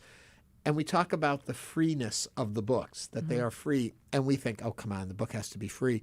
There are people who are not reading because they can't even afford the lowest price for a book. Right. Absolutely. There are, and I am a huge, huge supporter of libraries. We're a huge supporter of the independent bookstores in Houston. We definitely want those resources to be available for people. We want them to be successful and to stay around. Bookstores can't offer everything. Libraries can't take everything. One of the reasons that it is working well is that we're also a repository for the books, but that gives us the ability to offer them for free because they don't have to have any barriers. We're not looking at the price. It doesn't have to get resold. We will take literally any books. We have study guides, textbooks. A lot of places can't take those because they're not really resellable, reusable, updated. We still have a lot of students in our community that can use those resources, even if it's not the most updated. It's still incredibly helpful to have that when a book at a new one would be $150. If we can do anything like that to help the community, we're super excited about that. Quickly before we lose sight of all of this, if people have books and they want to donate, where can they bring them? Right now, our address is still and will be until we announce the move and all that stuff, 405 Velasco Street. We're just east of downtown, off of Harrisburg. It is a gorgeous old 1930s brick building.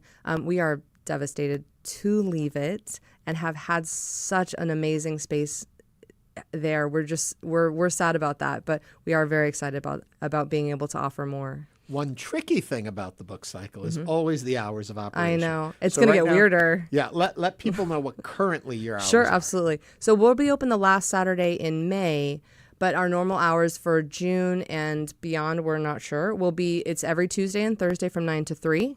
And then any Saturday that we're open, you can check the website. We'll be open the 5th Saturday in May, and the 1st and 3rd Saturday in June is 9 to 5. And Book Cycle, what's the website? Thebookcycle.org. And then on social media, you're always on your Instagram. Oh, yeah, absolutely. With stuff about that. I just want to get all of that out there so No, people know. absolutely. Thank you. The other thing that is, you take whatever you want. You know, no one's telling you how many books or what books to take or anything like that. Right. You're totally free to take them. And if you have taken it and read it, enjoyed it, you can always bring it back, hence the cycle part of it. And so if it's not something you want to hold on to and keep, right, the answer is bring it back. Somebody else may want it too. Definitely. And one of the things that's always crazy to me is paying attention to books that come in and people say, no one's going to want this. Like, this is so random and niche. No one's going to find this interesting. And someone will come that day and say, look, I'm looking for this really specific, like, chemistry industry textbook. And it's like, oh, yeah, actually, someone brought that in today. There are so many moments like that where people are really excited to genuinely find out that the books that they have will be appreciated, even if they had to get rid of them, they needed space, they're moving, whatever reason. It's always so exciting for them to see that the books that we have will find a home with someone else. I have found some fascinating things there, but it's also not just books. You also do accept some media. What can people bring other than just books? Right. One thing that we've always accepted is vinyl records, albums. Those are really fun. We don't get them that often, but it's really fun when people are able to bring them in, because we have a lot of people who are interested in just finding that resource and keeping it alive, because a lot of the things, those kinds of media don't have a lot of resale value. So they end up either rotting in a box or trashed, or because someone doesn't know what to do with them. We're always happy to give those a home because they're fun. It's really cool. Well, it's funny. I was going through the bin one day and I actually saw a recording that was there of a friend of mine's grandfather. And he was getting married, and so I grabbed that and gave it to him as his wedding gift. And he was like, "Where did you find this?" I'm like, "You won't believe it." That is amazing. That is very cool. Yeah, but it was, and I find so many fascinating things. Cookbook. I say I don't want to say what you have because I don't want people to go and get the good ones before I can get there and get them. But it's just great. I found coloring books, and my mom likes to color now. Yeah. And so there's all sorts of stuff, all age limits. There's even adult material, and that's put behind a little door. That's true. We do have an NSFW cabinet. Yeah, so you're across everything. It's a great resource. Yeah. How did you get the idea to do this? Yeah. I have always loved reading. I grew up with books everywhere. I had my parents reading to me, but I also had a teacher who absolutely he would give us free open time to do work, and he would also sit in an armchair and read if you wanted to listen to that. I chose that every time. It was one of the most formative experiences with reading and with books and just enjoying it. But in 2012, there was all of this, the books are dying, e-readers are taking over, bookstores are dying. And my little emotional reader panic was like, whoa, I don't want to do that. And I kind of started mimicking what I had experienced with library book sales, where there's a cart, everything's very inexpensive, 25 cents for a hardback book, where you could take anything that they're selling. And I read everything. Anything I could get my hands on, I read. And I thought, what a great model for all the books that people aren't using. And if the bookstores are dying and if reading is going away, which thankfully, spoiler alert, it didn't. And now it's getting an amazing resurgence. But I thought if that's what's happening, what a great way to get people excited about reading and just offer this for free. Maybe the people will find something they wouldn't have before. Maybe I'll do my tiny little part to save reading and books. So that was a lot of the push that I started this whole crazy project with. Folks are chiming in with questions over in our YouTube group over on YouTube, and they want to know, will there be story time for children in this new envisioned world? That is a great idea. We have a lot of plans. I would like to volunteer. I mean, and that's definitely something we will reach out to people about, to do all kinds of activities and things that we can do. My list of, hey, wouldn't this be a great idea? It just grows and grows every day. Whatever we can do that would be fun. I would love to do story time for children. We would absolutely love to do things where we can get the community involved and just have fun activities like that for free. Quickly again, give the address. The physical address of your location. 405 Velasco Street. That's where we are now. We love the building. Address? It's amazing. It's www.thebookcycle.org. It has tons of information. And if people want to volunteer? On the website, come help us sort books. There's tons of dates that are available. Especially if you're moving. That's got a lot of stuff we're gonna be posting events, volunteer dates. Hey, help us do this, pack books, everything. It's gonna be a lot. Thank you so much, Sarah, for coming in. So congratulations. Thank you both. We're very excited. Continuing on. We're going to take a quick break. When we come back, we're going to catch up with actor Esai Morales as Hello Houston continues.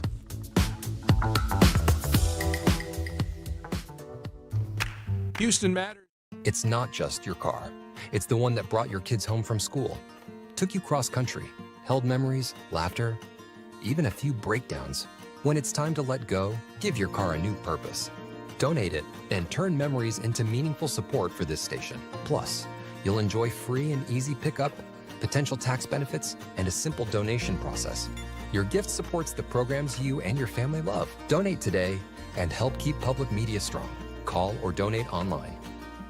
People seem to have endless energy. What we've discovered in the last few years is that different people have very different kinds of mitochondria. And some people's mitochondria seem to be quite a bit better at flowing energy.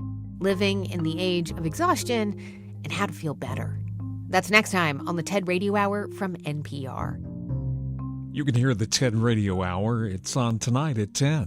PBS Drama on HPM Plus. The twists you didn't see coming. The characters you can't stop thinking about. HPM Plus puts your favorite PBS series on demand, so you never have to miss a moment. Catch up on past seasons with Passport, or stream live whenever the mood strikes. All your favorite shows. Search HPM Plus on your smart and connected TVs. The next chapter is waiting. On HPM Plus. And now back to Hello Houston. To comment on today's topics, call or text 713-440-8870 or email us at talk@hellohouston.org. And now Ernie Manouse and guest host Maria Todd.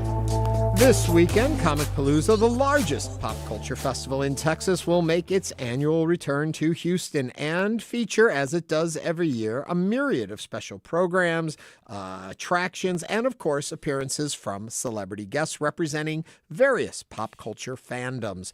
Among this year's lineup of guests is award-winning actor Esai Morales.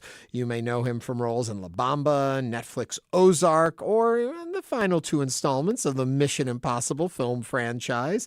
I had the opportunity to speak with him ahead of his upcoming appearance at Comicpalooza. Here is Esai Morales. I'm curious, what is it like doing these cons? Well, it's funny because I did some a while back, and I haven't done any until, this and one other one in over 10 years. It's amazing. You get to see who loves you, who cares about you. In this industry, it's hard to go just by certain metrics. Yeah. When you go to these cons, you meet your real fans because they show up and they express themselves in ways that, you don't get here in LA. Here in LA, everybody's an actor or a producer or something. It's like, oh, you again. Yeah. What have you done lately? It's okay.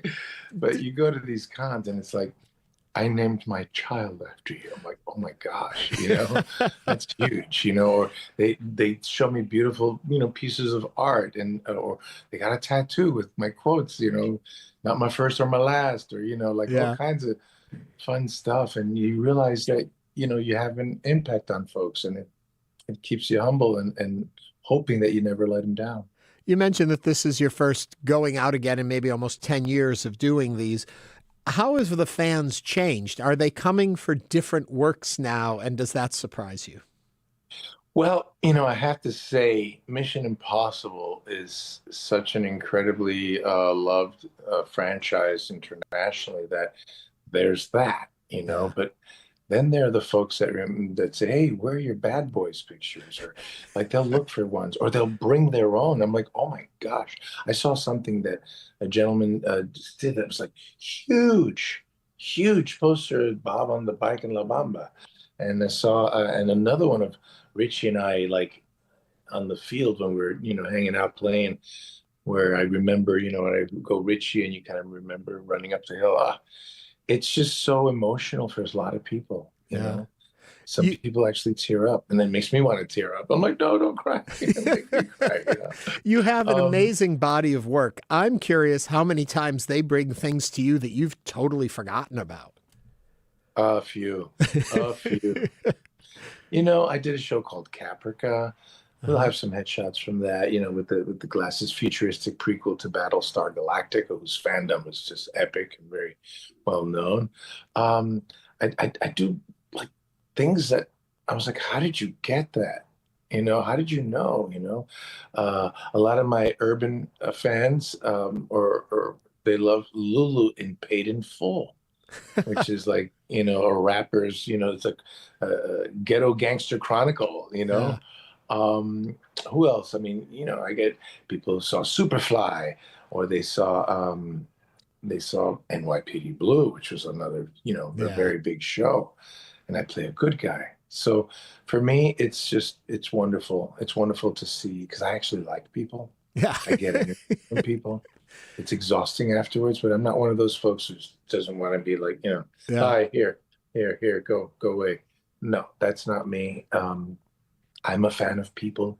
I get starstruck myself. I'm like, oh my God, ooh. I don't want to bother them right now, but wow. And they see them, and I try not to because I know what it's like sometimes when you're in another headspace and people are looking at you like with that look. And I'm like, okay, got it, thank you. Either say something or don't, but if you just stare at me like a thing, it does get creepy and awkward, But I'm a fan, so I'll look at somebody and I'll just give them a little nod, I know who you are, whether you know who I am or not. I love your work. I try to be polite. What I think is interesting that you say, and I was going to ask something along this, and you take me beautifully into it. You like people. And from when I see you in other interview stuff, there's just a charm, a warmth that comes out of you. I assume that is naturally who you are. So I'm curious. Well, I have to go to charm school to freshen up. I'm sure of it. What I'm curious is that kind of warmth, that kind of understanding of people and connection, does that make it easier to play heavies, to play these kind of nasty characters because you have a connection to humans in a different way? That's a great question. And yes, and also the inverse. Okay. Because I play such troubled souls, such wounded people who then wound, because it's hurt people that hurt people. Right.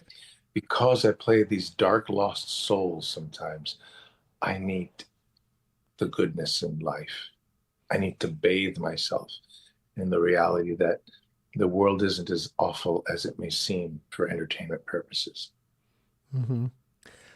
People are good. People are innately, generally, they want to be good, but we get misguided. So yeah, I look to be as good a human being as I can, because, put it this way, I'm well aware of my demons, and I like them working for me, not through me. So you have a place to channel them. Yeah, because if you don't know how to control your demons, unfortunately, they tend to control you and ruin your life and relationships. And, it's just, I've been there, man. Yeah. I've been there, and there, but for the grace of God, go I again. So I look at people and I try not to judge them. I think there's only one judge, but I try to understand. You said it earlier. You said your understanding of people. I do. And sometimes that can cost you, If you're too understanding, people take that as, he's not going to do that. Right. He's not as bad as I thought he was. I'm like, well, don't try me, but there's a reason why I do this. Yeah. Bob Morales was a combination of myself and people in my family. I have that gene. I want it to work I want to translate it or turn it into something good by portraying bad folks, by getting it out of my system too. If you look at rituals in general from the beginning of time, it's all acting out, playing out, So when people play things out, they tend to discharge that energy or invoke it. So you got to be careful in this craft that we do, that you're not bringing in the very things you want to portray, and that you wash yourself of it, that you ask for, guidance. Yeah. And you're portraying, not allowing yourself to be a vessel. Well, and I also think what makes what we would call villainous characters, if that's a way to categorize them, more terrifying is when they're more real. And I'm a big Ozark fan, 100%. And I went back and looked at the first episode to see your moment in that trail. And I was curious, if this isn't too much into the weeds, there are pauses when you're speaking where we go along with you on the imaginary journey I'm thinking your character is seeing while he's talking. As an actor, in those pauses, where are you going? Are you in the character so that it's the character's moment, or are you thinking of the pacing and the timing and the reaction? What's it like? Wow, what a good question, man. And sometimes, I wonder if I reveal too much, will it kill any of the mystery? And I don't want to kill it for our people who watch this. But if those are interested, it's a combination. I must be honest with you. We do what we do, and then you get on a flow. And when you get on a flow, it's almost like you let go of the wheel. You let go and let God. Mm-hmm. You inhabit the character. And in order to inhabit the character, you have to literally step into it and look around as if. The greatest words in acting are as if, because you're reacting truthfully under imaginary circumstances, as if this were the first time it was happening to you, or whatever the circumstance is, as if it were really there and your life depends upon it or someone else's. So I try to inhabit it, but then I try not to forget that in certain pauses, sometimes I'm going, what's my next line? How can I not search for it? Okay, that's too much revealing. I don't want to know that that's what's going on up there. Well, listen, if I do my job well, you'll know which is which, will you? Yeah. If you do your job well, interesting statement from you, because I think everybody listening would say you always do your job well. I'm curious, when you started to realize you had a gift for doing this, you weren't just doing it because you wanted to do it, but there really was something else there for you. Wow. Man, I think this is one of the most profound interviews I've ever done. That did very well. I mean, I don't know. I get emotional thinking about my childhood. I'm an only child, whose mother worked, single mom worked, So I had to be my own company. I had to, play in front of the mirror to the point where my face melted away and like it became something else. It was freaky, If you stare and like lose focus for a while, you become like an alien. I did all kinds of stuff because I didn't have the average friends or siblings to play with. And I always wanted to make everybody my family. So I realized that when I got, okay, here's one moment. Oh, good one. I was in a play in school, like the South Bronx in the 70s, and it was The Sound of Music. And it was the first year, it was like a Elizabeth Barrett Browning Junior High School. Nobody will know unless they moved to Texas. And we moved into an all-girls school, like the junior high school. We merged. So the seniors, the elder girls played the adults, and the younger kids played the children. So I was Kurt von Trapp. I was the 10-year-old Austrian kid, fleeing the Nazis with the family. And I remember we had to do the song, high on a hill, there's a lonely goat herd, yodelay, yodelay, yodelay, hee-ho. Anyway, I wore my voice out on War Machine, by the way. That's a whole nother story. So what the older kids did, initially the kids just did puppeteers, but what we did in the play is the older kids puppeteered the younger kids. And I remember watching, was it Dick Van Dyke? And he was brilliant in what was it, Chitty Chitty Bang Bang, or no? Mary Poppins? Mary Poppins, I'm sorry, yes. And he did the thing where he plays a puppet. And that was like, I remember that he was so lanky, and it was incredible, his work. I mean, and I just imitated that. And I guess I got so into it that I knew I had something. When all of a sudden I'd walk through the halls of a very tough school, and the homeboys, you could hear, yo, puppet man. And I was like, yo, that was cool, man. Yo, puppet man. Yo, check him out. It's puppet man. And I got my first taste of fame. And so all of a sudden I felt like Sally Fields at the Oscars when she goes, you like me. You really like me. Yeah. It was the high. So to answer your question, which I didn't think I had at any one specific moment, that was a moment. Yeah. Anyway, I'm probably the longest-winded guest you've had in 4 years. Not at all. And I will say that's Chitty Chitty Bang Bang, where he's the puppet. So you had it right the first time. So, well, I was trying to figure it out. Yeah. It's interesting when he you did not get a lot of love for his Cockney accent. Yeah, no. Mary Poppins. Mary Poppins.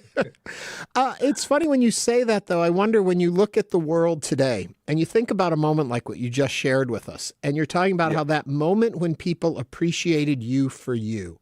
And in today's day and age, there's so much tearing down, so much attacking people, and how great it would be if everyone could have those moments where they realize they matter in someone else's life. And yeah, I just want to say your question, but I just want to make a. I don't know that there was a question, so take it away. What you said, though, because I learned early on that they don't like you for you because they don't know you. They like you for the talent you have. Mm-hmm. So I learned early on not to get that confused, because you can be very famous and still very lonely. Mm-hmm. They like what you do. And sometimes that doesn't always come from who you are, or it doesn't always reveal who you are. So when you say they like you for you, yeah, but they like you for what you do.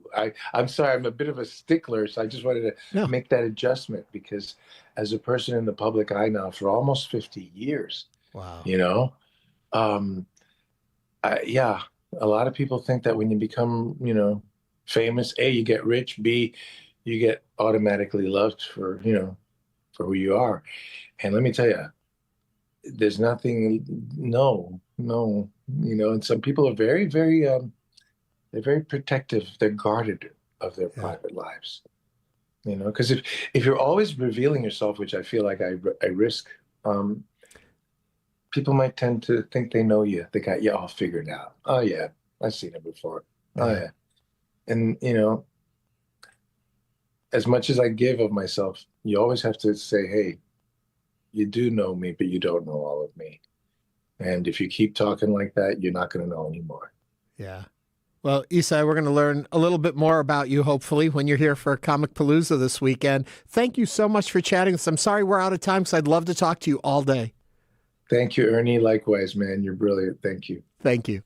That was award-winning actor Esai Morales. He'll be appearing at the George R. Brown Convention Center for Comicpalooza on Saturday, May 23rd and Sunday, May 24th, with his stage conversation taking place on Sunday at 11:30 a.m. in the General Assembly. For more information, visit comicpalooza.com. I just loved him. Oh, my God, he was wonderful. I could listen to him all day long. You would ever think he was such a nice man after you watch him be a villain in so many things. I mean, a really good villain, too. Oh, I was just watching, as I mentioned in the interview, I had gone back and was watching some of Ozark because I loved that show, and I wanted to look at him again. And I'm just thinking, it's just so cool and collected and thoughtful and real. There's depth. He's just not, quote unquote, bad guy. Right. There's bad guy shade. number 2. Yeah. Doggone Somebody resume. in our chat while that was going on say he'd make a great James Bond. For those of you who weren't with us in the beginning of the show, we were talking about who should be the next James Bond. Yes, because they're casting for it right now. So that was one that was thrown in there. I wouldn't be mad if he was the next James Bond. No, I wouldn't either. I think he's cool. I'd like it. Anyway, you'll be able to meet him and a whole lot of other people. The Comicpalooza is happening this weekend. I am going to be doing the one of the panels on Saturday at 12:30 with Edward James Olmos. Oh, nice. 12:30. You can come see that at Comicpalooza on Saturday. So Comicpalooza is going to be here. That means a lot of people in wacky outfits, all that. And a lot of cosplay. Lines all around downtown. Oh, my God. I love it, though. I just get such a charge out. I got to judge the cosplay contest one year. Oh, awesome. I'm just amazed at the creativity and the talent that people put into that stuff. These people, the anime costumes that they do are so elaborate. Yeah. I've been teaching preschool, so all my girls love the K-pop Demon Hunters. Oh, yeah. So I expect you're going to see some people dressed up like that, too. Well, we'll be looking for that, and we'll be looking for you to join us back here again tomorrow, because we're going to be in Galveston doing the show live from there. A lot of surprise guests, a lot of cool stuff happening, and we want you to be there with us. We're going to be at the Bryan Museum. That's where we're going to broadcast out of. We're going to have the former mayor of Galveston with us. We're also going to have, and that's Dr. Craig Brown. Also, one of our regular guests that we love so much from the Galveston Historical Foundation, Will Wright, will be with us, and many more. That's tomorrow. Maria, thank you so much for joining me today on Hello Houston. Ernie, thank you for the invitation. I would come back here anytime you asked. Well, when you can sit next to a radio legend like Maria Todd, you know you've arrived. Okay, now I'm going to have to bake cookies. You better. I love cookies, too. I love Maria Todd, but I love cookies more. Maria, thank you so much. Thank you. And thank you all for listening, calling in, joining us, and watching. We'll be back here tomorrow. See you then. Bye-bye.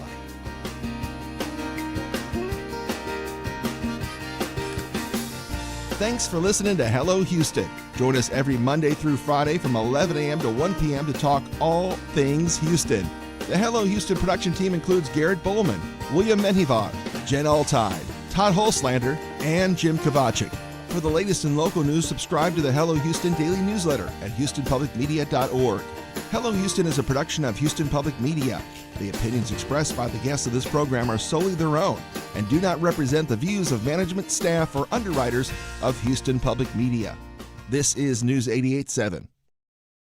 Houston Public Media is licensed to the University of Houston System, governed by the UH Board of Regents. Information about open meetings, dates,